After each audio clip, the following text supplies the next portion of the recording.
I was able to locate an interview with Mr. Bill Wood, an ex-Navy SEAL working on Navy SEAL Team 9 that worked on missions in the Middle East, predominantly Iraq, a location that we have just talked about within our recent episodes. This guy was also trained to unlock technology within himself. Technology that I believe is from the old world, the previous civilization, and is currently being hidden from all of us. Take a listen. And what I learned there and the abilities that evolved from that training session that we all seem to pick up on rather easily were most easily described to the layman as Jedi skills. It's very easy, if you know what I know, to see the correlation between what happens in the movie in the Jedi training and what happens in Area 51 and psi training.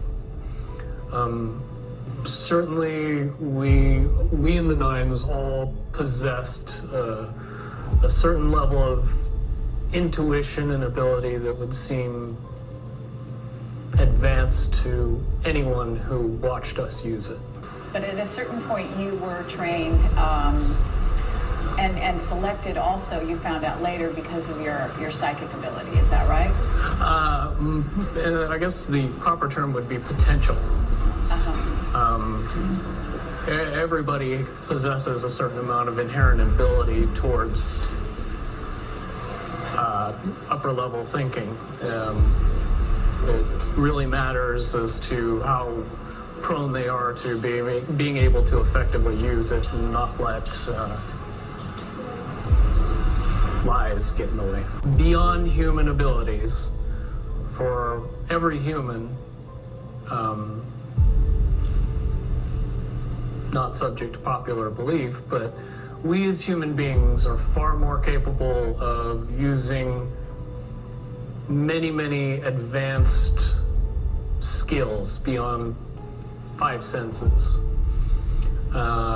With a little bit of training and the knowledge that it was actually possible, most people could accurately predict the possibilities of the future, to know when other people were thinking about them, pick up on what is easy to describe as reading people, where you don't really need to use your five senses to be able to know what somebody else is thinking or feeling. Hidden old world technology exists, and we know this. Technology that we have discussed and shown right here on this channel, where it also seems like there is hidden technology, and it's within all of us. And once we are aware of these abilities, it unlocks it just by knowing that we have it. And we're just getting started today. Welcome to episode 86 of My Lunch Break. I hope you're all having a great day. And if you're new, welcome.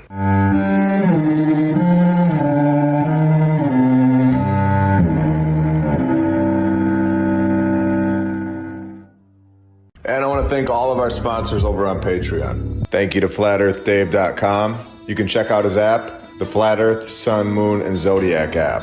I'll put the link right in the description. And you can use my referral code, MLB. If you click the Tartaria button, you'll see the My Lunch Break playlist right here. The app is awesome. Thank you to Rebecca K, Don Gaston, Christopher Arietta, The Lady Lacey Show, David and Sherry Ferguson, Edwin Johnson, Chuck Templeton, Joy Lee, Stephanie Nolan, The Burlesons, Suez KC, Dan Woodall, Dale, DJ Clicktrack, Edward and Brianna, Jacob Law, Jim Ribley and Christine Duggan, Kyle Glascock, PKTFnews.org, Regna Saturna, Dendries NL, Juana Mesher, G Power, Natalie Shippenoff, Amberson EMC, HK Sue, Isaac Wright, Melissa Edgar, Biggles, Clayton Lamar, Ultimus Maximus, Noble Task Homestead, John Adams, Easy and Whitney, Roberts O'Zolins, Crypto Scugo, Rick Tapkey, Jesse DeLeon, Blake, Billy Prater, Paraplegic Coffee, The Phoenix Art, Jetski Chuck, The Arnolds, Attila Power, VKH Bonner, Bell's Clarions for God, Forbidden Gecko Love, Justin Grobner Grubb, Leah Strong, Peter Batani, Dakota Dunn, Eric Martinez, Ivan Apoctoli, Jim Bro, Edwin Rice, Helmut, Charles Kruger, Glenn Gunderson, EdgarT-shirts.com, Meta, Jason Hochberg, Marie C, ValleyMedicinals.com, Kyle Logan, Alina and Chris the IT guy, Ron Mower, David and Irene, Michael Dingyu, Patriot Armory, Tom O'Hara, Wayne T, Michael D. Connor, William Royal, C3SCOB, Ancient Tallow, Jeffrey Temple, Lil Miss, SonyaDane.com, Thad Luop, James Alt, Bucksui, Big Pasty, Jason Prest, Papa One, Suki Warrior, We the People, Migs, Babo, Coat C, Miss Rex is Murphy, John Adams is Baldwin, Mark Chapman, Muji and Declan, Ariana Oates, Jenica Joyce, Nathan Burba, Ski, Code Drenth, Frizz Tickle, Mousy Mouse Cheese Records, The Sovereign, Lisa Boutwell, Out Who's, Beacon of Truth, Dax, Liberty's Arborist, Thomas Thorpe Peterson, Zinger Coffee and Tea, Natasha C, K Moore, Dan McGee, Vince Moreno, Shiba Shaba in the Darkness. You guys are all awesome and helping this channel out a lot. Now, it's very interesting to hear that we are much more powerful than what we are told. It's interesting to hear a former Navy SEAL confirm this. We know that there is so much more here where we live, on the surface and below, as well as within us, where we have all been treated as if we are just basic, common, standard typewriters, when in reality, I believe that we are all supercomputers, and possibly even more. And I believe that once we all come together, it creates a massive source of power. I believe this is known and has been used against us for many years. We are currently in the process of taking our power back. Now, switching gears here, we have seen the 18-level tunnel system located in Turkey, which we know was found by the local chicken. And we know that those tunnels could for sure be deeper than the 18 levels that we're told, where they connected to at least 200 other cities. So today, we're going to stay in this region, just north of Turkey. We have the country of Georgia, and this is all right below the modern-day Russia, or once known as Tartaria, where we are going to expose the Lord's Fortress, an ancient rock town in eastern Georgia, a cave complex where we know that these most likely are melted structures of the past and go far underground, where the so-called experts know that this location, one of the oldest urban settlements in Georgia, when Johnny the investigator tells all of us that human presence at this site dates all the way back to the end of the second millennium BC. So around 3,000 years ago, we are told, where this is according to carbon dating. Carbon dating is based on testing a tree or a plant near the site, and then estimating how long the tree or the plant near the location has been dead.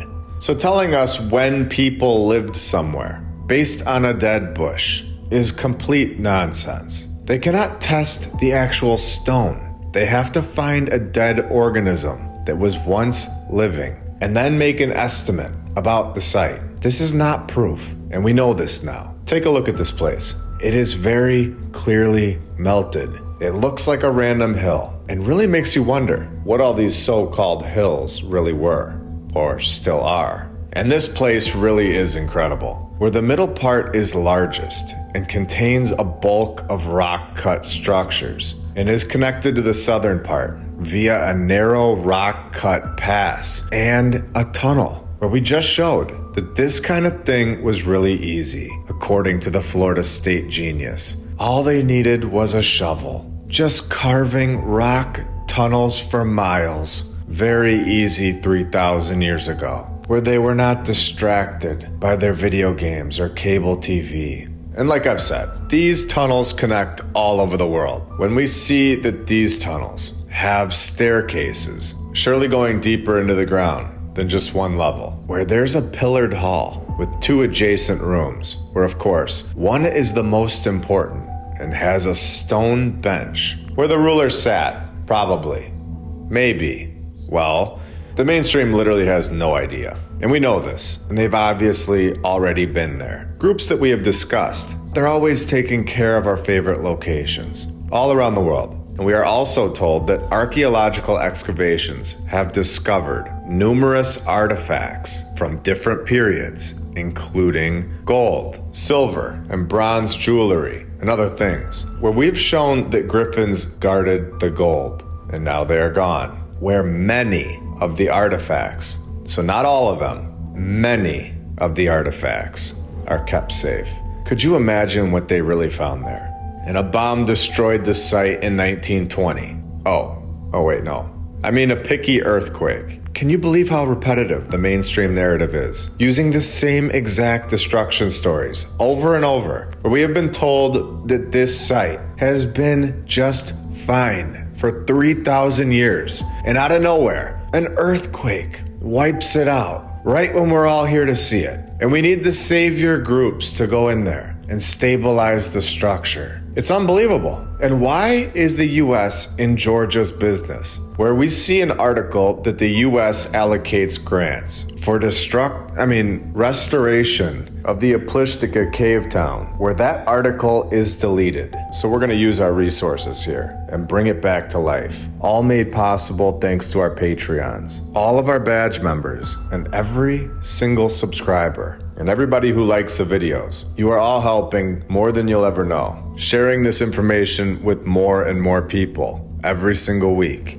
Exposing things to the world, locations, information that has been hidden right in front of our faces for so many years. Information, places that I can't believe we were never told about in our supposed history classes. I wish they would have just brainwashed me with these incredible places. I would have been so much happier. So let's check this website out and see what's so important about it. We're the project to go help a rock site that has been there for thousands of years, just fine, without our help. Costed the U.S. taxpayer $200,000 to just monitor the territory of the ancient stone town. And we get confirmation, yet again, that they believe this place has been doing just fine for 3,000 years. Until that 1920s earthquake, of course. What are the odds we all finally get here and can verify information? And out of nowhere, it gets its first attacking earthquake. And it's very interesting that we are shown that in 1920, the earthquake hit the Gori region, which we can see right here, is west of this site that we are talking about. In fact, it's 5 miles west. This earthquake in 1920 did not even hit this location. So in my opinion, of course, something else happened to this site. Check these pictures out. This was clearly an old world palace, above and below the ground. I'm very interested to hear your thoughts. After everything that we've shown in this region, do you think that these tunnel systems go under all of this land that we can see right here in the pictures, where this was all supposedly built by the people that don't make any money? And I'm not going to say that word again, as we've had an issue with it on one of the platforms. We are told that the people that weren't given any money in exchange for their efforts were given a pickaxe. They give us these children's stories over and over, and we just believed it for years. Where this time the pickaxes were supposedly covered in iron and the other half covered with gold. Where once the people that worked for free, once they wore out that iron, they would earn their freedom and get a date with the princess, all given to us by Walt Disney and his friends. So can you believe this? Time and time again we see this, where the main part was unearthed, or in regular English terms, they just found it in 1956, and then yet again tell us all about its history from thousands of years ago. They just found it in 1956. So right in the middle of wine press and a bread bakery, they sneak the tunnels right into the sentence. It's amazing. Again, they know, supposedly, that this location's first downfall started from the 1st century. And in the late medieval period, this site was fully abandoned. Could you imagine waking up today, having a cup of coffee, and telling everybody about a site that was just found in 1956. Telling everybody all about what happened thousands of years ago.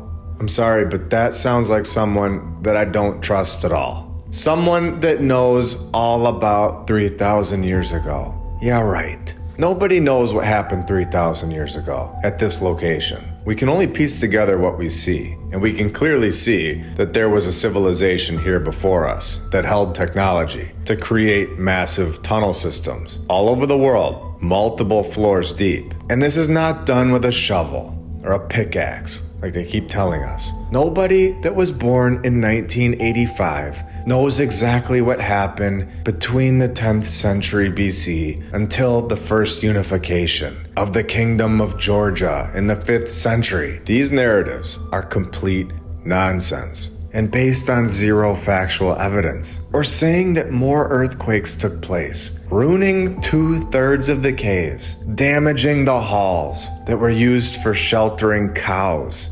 We already know that there weren't multiple earthquakes in this location. We proved this to be a lie. And in 1283 and 1088, who the heck had their notebook out, documenting earthquakes in this town? Who was designated as the earthquake bookkeeper, just sitting around waiting for their moment?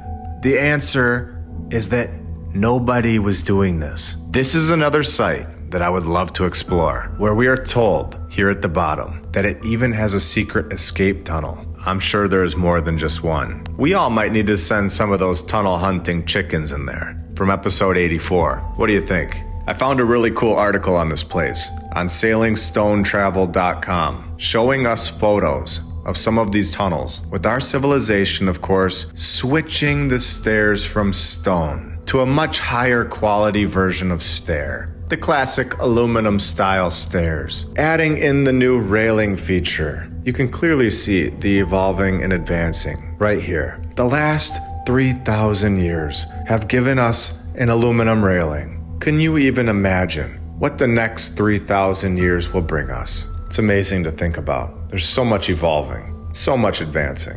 So this guy thinks that creating massive tunnel systems 3,000 years ago must have taken an especially long time to carve out from the solid rock, where we all know, thanks to the experts at Florida State University, that this is very easy.